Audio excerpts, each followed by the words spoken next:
bestseller. How are you finding that? Is that a lot of research that you have to put into it? Do you have to change and adapt and innovate before you can prosper? I mean, how do you find it day to day? It's a lot of work. I mean, I think when you start off any business, like it's a lot of work, it's a lot of hours, it's a lot of headache, it's a lot of stress, a lot of worry. But Sleepless nights. at the same time, it's a lot of fun. And the whole idea behind this Caribbean gin was that it was meant to be fun. You know, I had a good job and a good life, back in the Middle East, and my partner Jim, he had a good business and a good life too, but it wasn't about, work for us. It was about what can we do that's really going to be fun, really going to create something of value, and really create something to highlight this beautiful place that we both really love. And so, yeah, I mean, it's on a day-to-day, it can be really stressful, especially now with so much uncertainty. But at the end of the day, it's a choice we made, and it's one that we both happy with, and one that we're going to see through because that's what we want to do. And yeah, that's where we're going. No, it's very brave. It's I think Marie and I, we talk about it a lot, that setting up your own business or running your business, it's not only is it a challenge, but it demands of you to think completely outside of your natural zone. Me being a creative person, a filmmaker, and we talk about this a lot, don't we, Marie? I'm very right-brained, and so when you're accelerating a business is very different from making film.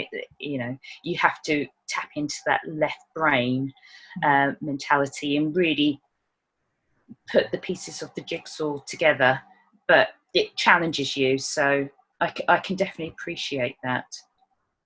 Yeah. I mean, the challenges can also be really rewarding too. We have always like a checklist of big goals and little goals that we're trying to achieve along the way. And, a little goal might be something as small as, I don't know, getting one of our bottles into a new shop. And one of the big goals could be something like, creating a whole new line of products. And there's a whole range of things in between. And, we celebrate the little goals because it's what keeps us motivated too. Yes. So, especially at this time, when you're not sure what's going to happen next, like you can look, super far into the future, and it's pretty vague and unknown right now. You can have those like micro goals, Yes. little steps that you can start ticking off as we move forward into the unknown, and that kind of like keeps your interest, keeps the motivation, keeps you going. So yeah, it's always you're always having to adapt. And so tell us about, so you say you've got some other products, or are you thinking about other products? So we know you've got your Blue Light Caribbean gin. Have you got any visions for other products, or do you have any that you'd like to share with the audience? Yeah, so I mean, one of the first things we did in a reaction to this whole COVID thing was, the island shut down within a couple of weeks, like really, really fast. And in those couple of weeks, there was just, mass uncertainty and like a panic buying, which, you know, was happening all around the world. And one of the first things to disappear from the store shelves was hand sanitizer. Mm. It went really fast. You know, that went within like a week. And so there was a good, you know, few days to a week there when there was really nothing available. And because we have these like online communities through LinkedIn, and you know, they have groups on there for micro distilleries and small distillers around the world, so everyone can kind of tap into each other and see, you know, what are you doing, what's working, what's not working. I saw that a few small gin distilleries in the UK had started making hand sanitizer, and so like for us it was a, you know, kind of like a 5-minute decision. We saw it and we were like, well, yeah, I guess that's what we need to do. And because we're so small, it's really easy to be agile. Yes. So, you know, within that day, we basically worked out, okay, how are we going to do this? We need a bottle. We need a product. What's the product going to look like? What's it going to feel? You know, a bit of research. What does a hand sanitizer actually need to be considered a hand sanitizer? Luckily, the World Health Organization had a couple of resources on their page. So we downloaded that. You know, gave it a few trial runs, see how it felt. One of the things that we wanted to do was add in some natural aloe vera. Mm.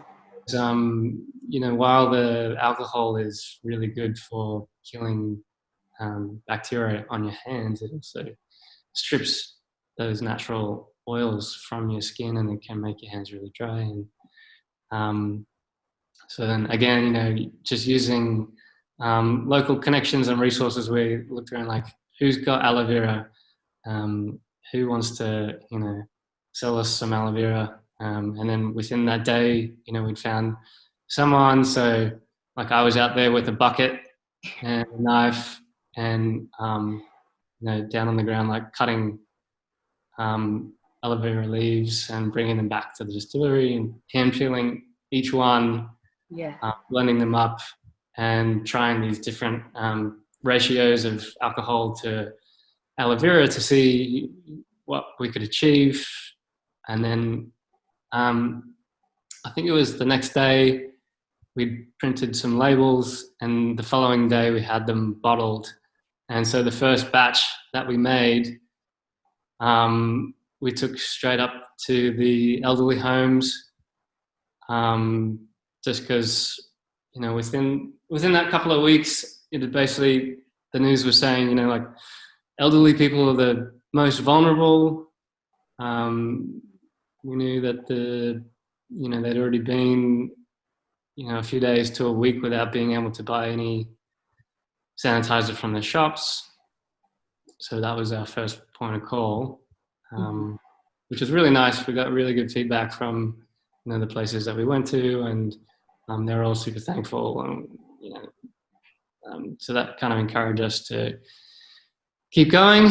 So yeah, we made some more batches, managed to sell a little bit, and yeah, so it was just one of those, you know, on the spot kind of things that came from it really sparked from, you know, being part of a small distilling community online.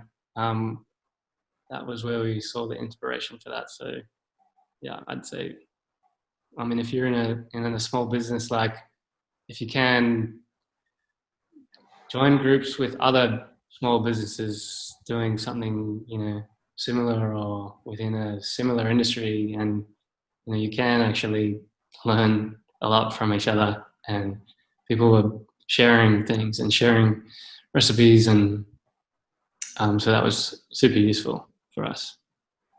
Yes, it's the idea of interdependence, and the sharing the wealth of knowledge and ideas, the flow of ideas, which is really important. And obviously from that episode, you were reaching out to the local community of businesses in Grenada for the aloe vera. So that's really healthy, because that's utilising from a crisis. You're looking for opportunities and, you know, challenging yourselves and what you can do. That's really Yeah. important. No, I mean, any small business, it seems, is not going to survive purely on its own accord. Like, you have to use your contacts and use whatever resources you can, and locally and globally. It's so easy now. I mean, for us, for instance, like, you're in the UK right now, I'm in Grenada. Like, the global industry has changed with the internet, and like every small business can get some kind of benefit from it.